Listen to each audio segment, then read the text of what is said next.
Ketika kemudian menggunakan mesin ya atau data latih dari artificial intelligence, kemungkinan besar bisa jadi itu adalah melanggar hak cipta orang lain karena dia mengambil data orang lain juga.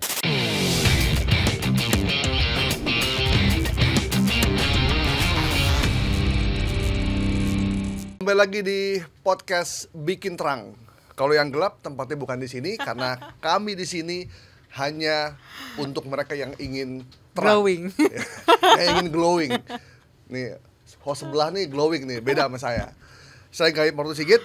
Saya Anissa Dasuki. Kali ini kita ada tamu spesial. Yang lagi rame itu ya, 24 miliar itu ya Mas. Ini dirjen yang lagi rame sebenarnya. Langsung saya kenalin ya. Kenapa ramenya ntar dijelasin. Beliau adalah Dirjen Kekayaan Intelektual Kementerian Hukum, Insinyur Razilu MSI, atau biasa dipanggil sama teman-teman itu Abi atau Pak Ilu. Ya, siap. Kita Pak Ilu aja ya. Siap Mas Gaib. Apa kabar Pak? Alhamdulillah kita datang untuk membuat lebih terang. Wah, luar Supaya biasa. 24 miliarnya gimana nih Pak? Lebih terang lagi. Lebih terang lagi. Pak, ini kan nih lagi rame nih soal gugatan hak cipta lagu. Ada penyanyi atau pencipta lagu menagih langsung ke penyanyinya, bahkan untuk sebuah lagu yang udah puluhan tahun dia nyanyikan sehingga terakumulasi sampai 20 miliar lebih. Gimana Bapak melihat situasi ini? Ya baik, terima kasih para pemirsa dipanggil ya. Apa Pak? Sahabat Bikin Terang Pak. Sahabat bikin terang. lebih terang. Ya. Saya sebelum menjelaskan itu saya ingin menjelaskan lebih awal supaya teman-teman semua tahu terkait dengan kekayaan intelektual. Jadi kekayaan intelektual itu adalah karya yang dihasilkan dari olah pikir manusia dipadu dengan rasa dan karsa. Jadi kalau kita bicara kekayaan intelektual adalah hasil olah pikir, rasa dan karsa, kira-kira artificial intelligence masuk nggak di sini juga? Yes. Ya, kan ini adalah bicaranya adalah hasil olah pikir manusia, bukan hasil olah pikir mesin. Komputer. Nah, itu juga menjadi persoalan. Ya, yang perlu didiskusikan menjadi lebih baik. Karena banyak juga yang bertanya, apakah kemudian karya-karya yang dihasilkan oleh artificial intelligence itu akan bisa dilindungi dengan hak cipta ataupun dengan paten. Baik, teman-teman bikin lebih terang. Ya. Kekayaan intelektual itu dibagi dalam dua rejim besar. Yang pertama adalah copyright atau hak cipta, dan hak-hak terkait satu lagi adalah hak kekayaan industri. Di hak kekayaan industri itu ada paten, ada merek, ada desain industri, desain tata letak sirkuit terpadu. Kalau di hak cipta dan hak terkait itu komponen besarnya itu adalah ilmu pengetahuan seni dan sastra. Ya, buku juga termasuk Pak. Iya betul. Ilmu pengetahuan seni dan sastra, jadi masih banyak lagi ragam yang ada di dalamnya. Nah, di dalam seluruh undang-undang kekayaan intelektual, apakah yang ada di Indonesia ataupun di luar negeri, sebenarnya yang disebut dengan pencipta atau inventor itu adalah individu atau kelompok orang. Ya, dari sini sebenarnya sudah memberikan clue kepada kita sampai saat ini bahwa ternyata yang bisa diberikan hak cipta, yang bisa diberikan paten itu adalah manusia yang menghasilkan karya, bukan mesin yang menghasilkan karya. Ya. Jadi kalau AI belum bisa ya. Oleh karena itu, meskipun mesinnya diciptakan oleh manusia Pak. Manusia. Jadi si mesinnya yang mesinnya dipatenkan, bukan hasil dari bukan mesinnya. Hasil mesin. Nah, ketika menggunakan mesin sebagai tools dan kontribusi manusia dianggap signifikan untuk menghasilkan karya, nah itu kemudian kemungkinan besar bisa diberikan hak cipta atau paten. Jadi itu yang perlu dipahami sejak awal. Ya. Jadi kalau kita gambar orang pakai AI, kemudian gambar itu udah terbentuk satu ikon tertentu, itu didaftarkan bisa? Didaftarkan bisa. Yang perlu dilihat adalah kan akan kelihatan juga hasilnya. Ini adalah gambar yang dibuat oleh tangannya sendiri atau dibuat oleh mesin. Kan akan kelihatan tuh. Ya.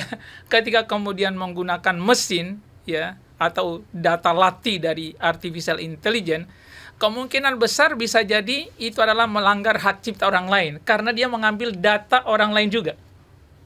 Ya, oh ya, karena dia mengumpulkan. Dia mengumpulkan kan. Ya, Jadi kemungkinan besar dia berhak cipta. Nah itu yang kemudian dipikirkan oleh para pakar. Jangan-jangan kemudian dia adalah mengambil sesuatu sumber yang sebenarnya memiliki hak cipta. Ya, itu yang menjadi perdebatan lebih lanjut. Ya, maka etika yang paling benar adalah harus disebutkan sebenarnya sumber-sumber apa saja yang dia ambil untuk membentuk sesuatu karya. Oke. Ya. Pak, kan saat ini banyaklah dispute terkait hak cipta, pelanggaran hak cipta, pelanggaran copyright. Tapi kenapa sih kesadaran masyarakat untuk mendaftarkan namanya, mereknya, produknya itu baru muncul tuh belakangan, Pak? Siap. Dan ya mesti dispute dulu gitu, mesti ada masalah dulu baru masyarakat punya kesadaran untuk itu. Iya, baik. Sebenarnya kalau di Indonesia sendiri kita bicara ke intelektual itu sudah sejak lama ya. Artinya sejak zaman pemerintahan Belanda bahkan sudah ada. Tetapi kemudian di Indonesia sendiri kita baru mulai ya kurang lebih setelah ada TRIPS ya kita melakukan perubahan dari seluruh peraturan perundang-undangan KI. Jadi hampir di tahun 90-an sekian ke atas, 2000, kemudian kita baru melakukan revisi daripada seluruh peraturan perundang-undangan untuk dia comply dengan seluruh peraturan di dalam TRIPS. Ya. Artinya kalau kita bisa katakan bahwa sebenarnya permohonan di Indonesia itu sudah mulai berlangsung di tahun 90-an sampai ke sini. Jadi sudah cukup lama juga ya, 90-an. Tapi dibandingkan dengan negara lain memang relatif masih lebih lama. Lebih lama. Nah, jumlah permohonan yang kita terima sampai hari ini itu sudah 2 juta loh, Mbak. Sampai dengan saat ini. Oh. Lebih dari tahun 90 itu? Iya, dari tahun 90. Itu 2 juta dengan jumlah penduduk kita berbanding... Itu yang selalu saya sampaikan bahwa walaupun tren perkembangan daripada permohonan KI itu adalah meningkat dari tahun ke tahun, tapi tetap tidak masih dibandingkan dengan jumlah penduduk Indonesia begini banyak, itu masih relatif sedikit. Artinya apa itu? Per 1 juta penduduk Indonesia, kurang lebih itu hanya 1.000, Pak. 1.000. Sementara di negara lain itu sudah sampai puluhan ribu. Iya. Ya, kita masih 1.000. Ya, itu relatif masih lebih rendah. Ya. Kenapa itu, Pak? Apakah rumit cara daftar kita haki dan Nah, salah satu saya datang ke podcast Terang yang saya bilang lebih terang ingin menjelaskan ini. Ya, bahwa sebenarnya sekarang proses permohonan ke intelektual itu adalah relatif lebih mudah hari ini. Apalagi menteri kita ini Pak Supratman Andi Adgas, salah satu program unggulan beliau di Kementerian Hukum dan HAM itu adalah melakukan transformasi digital. Artinya seluruh layanan di kementerian itu adalah berbasis digital. Saya lihat beliau menghendaki ada satu super apps ya yang akan menjadi satu layanan Kementerian Hukum untuk semua direktorat. Betul, untuk semua direktorat jenderal. Artinya orang masuk di situ nggak perlu jauh-jauh, tinggal klik saya mau ke KK intelektual, saya mau ke hak cipta, mau ke paten, mau ke administrasi hukum umum, apa saja tinggal di klik di situ. Nah, dengan perkembangan teknologi yang ada ini, beliau mendorong kami ya, mendorong Kementerian Hukum seluruhnya, Direktorat Jenderal KI khususnya dan administrasi hukum umum kan ini berinteraksi langsung dengan publik supaya seluruh layanan berbasis digital. Nah, di Direktorat Jenderal Intelektual hari ini itu sudah berbasis digital semuanya. Tidak ada lagi yang manual. Jadi nggak perlu datang bawa fotokopi KTP. Nah, saya kasih jelas dulu dong. Oh iya. Nanti emosi nih kita ini soalnya. Nanti masalahnya jadi gelap kalau saya nanti nggak kasih penjelasan sama-sama jadi remang-remang ya lebih jelas. Oh iya, bahaya kalau remang-remang, Pak. Jadi seluruh permohonan kita itu sekarang berbasis online. Tidak perlu datang ke Jakarta. Orang dari Papua, dari NTT, dari seluruh pelosok mana saja. Itu mereka sudah tinggal mau buka di website kita, kemudian dia klik saya mau hak cipta, mau paten, mau merek apa saja, nanti tinggal dia masuk ke sana. Nah, yang perlu dipahami oleh masyarakat bahwa kalau rejim hak cipta itu adalah sebenarnya rejim deklaratif. Kalau karyanya sudah dipublikasi, otomatis dia dapat hak. Tetapi di Undang-Undang Hak Cipta nomor 28 tahun 2014 itu mengatur supaya pemilik karya boleh mendaftarkan karya mereka. Buat apa gunanya? Itu adalah sebagai bukti awal kepemilikan. Misalnya sekarang terjadi sengketa. Ya, kamu bilang saya ini buku saya loh yang saya karang. Buktinya apa? Kalau kemudian nanti tidak ada yang mensahkan sebagai bukti. Nah, itu di hak cipta. Atau kayak ini Pak, kayak brand ya? Iya, kalau lain lagi ini hak cipta ini. Hak cipta ini konten ya? kreator misalnya kamu bilang adalah punya kamu sendiri. Itu negara ingin memberikan bukti bahwa ini pemiliknya adalah kamu. Nah, daftarlah ke tempat kita. Jadi bukti awal ketika terjadi ada sengketa. Yang daftar pertama itu yang milik dia. Betul, milik dia. Pak Irul, bayar nggak Pak? Bayar nggak Pak? Ah, itu yang saya mau jelaskan. Nah, sebelum 2018 ini permohonan hak cipta kurang lebih bisa memakan waktu 6 bulan, 7 bulan, 8 bulan. Pantesin jumlahnya Ya, sedikit, enggak, Pak. makanya saya mau jelas. Ini saya datang membuat lebih harga terang. resminya berapa? Ya. Harga non resminya berapa? Dulu ini. Ya. Mulai 2018 maka kita moratorium permohonan manual. Kita hanya terima permohonan online. Dari 2018 tuh padahal. 2018. Dan itu sebelum COVID, ya? Sebelum COVID itu selesai 3 hari. Dari sekian lama itu selesai 3 hari.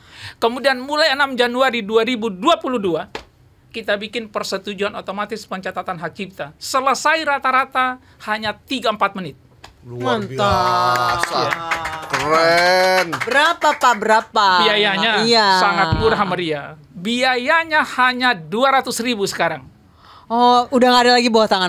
Nggak ada bawah tangan karena selesainya 3 hari. Kalau nggak percaya, sekarang coba satu orang di sini daftar hak ciptanya. Selepas podcast ini belum selesai podcast, maka sudah dapat surat pencatatannya keluar. Berarti kita bisa daftarin bikin terang ya? Oh, bisa kan? Bisa didaftarin. 200.000 selesai 3 menit. Dan berapa lama pelindungannya? Itu yang perlu dipikirkan. Ya. Itu adalah seumur hidup Lifetime. tanpa 70 tahun setelah meninggal dunia. Jadi kira-kira mahal nggak 200.000 seumur hidup tanpa 70 tahun? Murah Pak. Murah Pak. Bukan murah. Sangat murah sekali. Biasa aja dong Pak. Enggak. Ya, sangat murah sekali. Nah, kalau yang memilikinya adalah organisasi, itu 50 tahun. Ya, kalau pribadi, individu. Itu 200.000 untuk semua sama.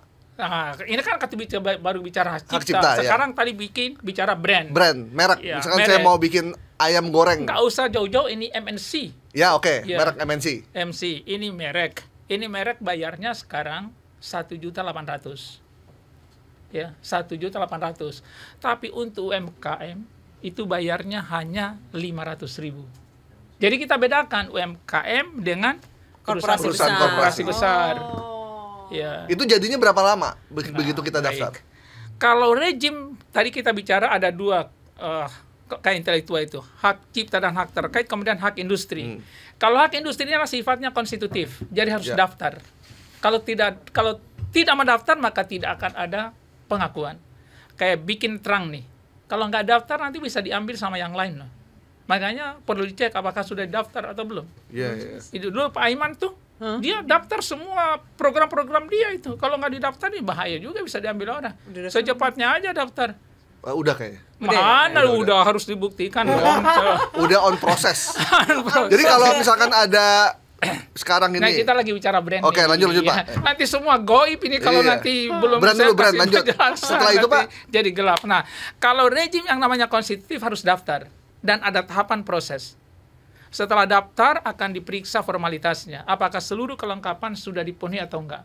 Ya, persyaratan-persyaratannya. Itu isinya online juga? Online, semua online. Terus online. Dan akan bayar juga secara online. Jadi bayarnya pun juga adalah online. Dia debit saja dari kartu kredit dia, nggak ada pembayar ketemu dengan orang. Kemudian setelah didaftar nanti akan diumumkan. Masa pengumuman itu untuk memberikan tanggapan kepada publik, memberikan publik untuk memberikan oposisi. Oh, ini sudah punya saya loh. Jangan-jangan ada waktu ya, buat publik. Iya. Berapa lama tuh Pak? 2 bulan untuk merek. Ya, dan desa industri 2 bulan, industri 3 bulan. Selepas itu selesai maka baru dilakukan pemeriksaan substantif untuk dibandingkan apakah ini sudah ada yang punya atau belum. Ya. Nah, itu makanya prosesnya tidak bisa hanya 3 menit. 3 menit. Ada kayak proses, hak cipta itu ya. Kayak hak cipta. Karena tadi hak cipta sifatnya deklaratif, kalau ini konstitutif. Ini kalau merek ya Pak ya? Kalau merek, jangan sampai memberikan satu merek kepada orang yang berbeda, pasti mereka bertengkar di pasar. Iya, yang kemarin ayam geprek Iya pasti bensu. Nah itu sengketa seperti itu yang kemudian kita hindari. Skincare, geprek itu kan supaya tidak terjadi hal-hal itu. Tapi pada umumnya juga kan pemilik merek atau mereka ingin berusaha itu adalah dia lihat, oh ini udah maju, niru-niru lah kurang lebih gitu kan. Pada umumnya kayak gitu mereka. Padahal dia tidak tahu, padahal dia nggak paham bahwa resikonya dan kerugiannya lebih besar.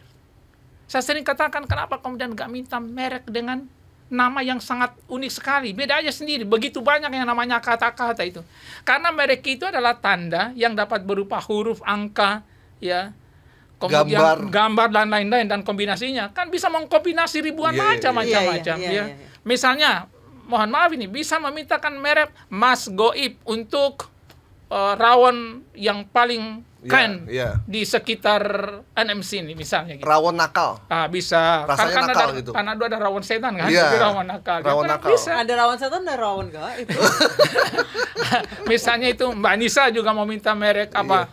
Makeup baju yang muslim. Baju muslim. Boleh juga. Betul, boleh. Ya itu. Tapi harus kita cek dulu karena sekarang jumlah merek itu hampir 1.900.000 loh. Jumlahnya ya 1.700.000-an. Apakah sudah ada yang punya atau belum tuh? Harus dicek lagi. Kalau namanya sama tapi logonya beda, atau logonya sama tapi namanya beda. Nah, itu ada pemeriksaannya. Kita tidak bisa diskusikan di sini karena itu perlu pelatihan.